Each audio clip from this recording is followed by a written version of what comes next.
สบายดีเนาะทุกคนมาพบมาพ่อคือเก่าเนาะพี่น้องกับโพสีสุกๆพาเครื่องเมืองลาวเรียนผ่าอาจารย์สายคำแดงเนาะกำลังดราม่ากันเนาะบล็อกนั่นบล็อกนี่เนาะกำลังเป็นกระแส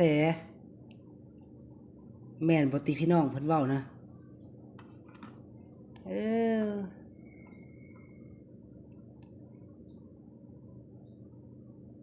เข้ามาฝากกดไลค์กดแชร์กดติดตามไว้คือเก่าเนาะไอ้น้องเออเปิดบล็อกหูนั่นหูนี่เนาะมาเดี๋ยวสิแกะห่วงออกให้เบิ่งเลยมา เอาสิแกะบล็อกทำห่วงให้เบิ่งเนาะแกะหูห่วงเลยมาเทียบเบิ่งตามที่คลิปเทือนเว้าเนาะบ่ต้องใส่ครีมรุ่นนี้มือเอาแข็งเนาะมือเอาแข็งไหนแต่ดราม่าเป็นเรียนรุ่นแรกเนาะ นี่เอามาแกะทาม่วงให้เบิ่งนี่นี่เข้ามาแล้วกดไลค์กดแชร์ก่อนเขาเห็นคลิปประเทศอย่างนี้เนาะเอาเหรียญประกบกันเทียบ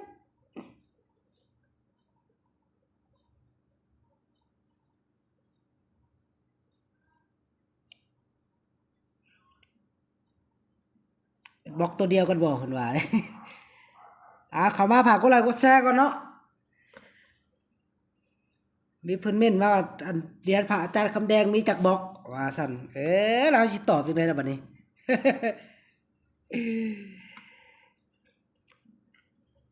ท่านใดมีเนาะเฮาหับซื้อในราคาเป็นผาเก้เด้อ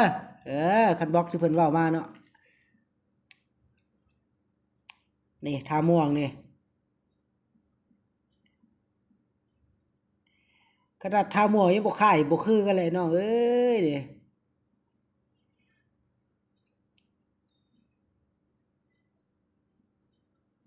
เอาบล็อกแรกบ่สั่นเอาบล็อกแรกบ่บล็อกแรกยังขี้ซบบ่คือกันเลยน้องบางเหรียญเนาะงามๆขี้ซบเงิงๆแต่นี่ขี้ซบกับบ่ปานใดเนาะถือว่างามมีเส้นอยู่เนาะบางคนเอาบล็อกทาม่วงเนาะมีเส้นไปนี่บ่แม่นเนาะบล็อกแรกก็มีเนาะบางบล็อกก็มีเนาะแต่ความคมบ่เป็นสองรองไผเอาสูตรอาจารย์เรามาใส่ซะบ่นี่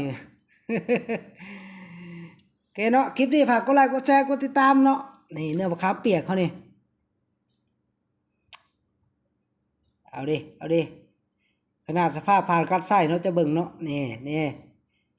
แต่แข็งดีๆเสียนคือเก่าเนาะนี่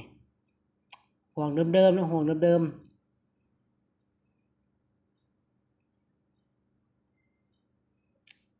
ๆต้องดราม่าเนาะถ้าได้มีหน้ากากคำทักมาหาเฮาเนาะตอนนี้5 ล้านเฮาหับเนาะเริ่มต้นที่5 ล้านกีบเนาะเนี่ยเงินเนาะหน้ากากคำบ่เอาอันนี้เนี่ยเงินเนาะลงยากำกับ77เนาะไผมี66เนาะ66เอามาเนาะ3 ล้านเนาะหับเอาจังซี่โลดหรือว่าจังซี่เอาออริจินอล1บ่มี2เนาะใส่น้ำมนต์นุ่งเสื้อขาวให้ปู่มาหนึ่งเดียวบอกโลดเห็นแต่เหรียญคำเนาะลงไปอยู่นำอาจารย์เหลาพุ่นเนาะใส่สุดขาวนี่นำเฮาฝากกดไลค์กดแชร์กดติดตามเนาะซ้ำนี้ก่อนเด้อไอ้น้องเด้อมาเคลียร์ประเด็นดราม่าบ่ต้องเคลียร์แล้วเฮาบ่ได้เคลียร์เนาะเพราะเฮาบ่อยู่รุ่นแรก บ่ต้องเคลียร์ดอกนี่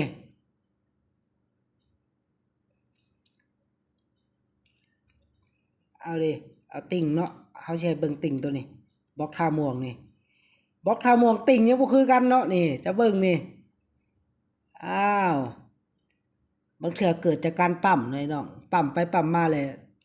บล็อกกันนั่นเนาะโอเคเนาะไพ่กระดับแล้วบัดนี้โอ้ยฝากกดไลค์กดแชร์กดติดตามไว้คือเก่าไอ้น้องบ๊ายบายขอกล่าวคำว่าสบายดี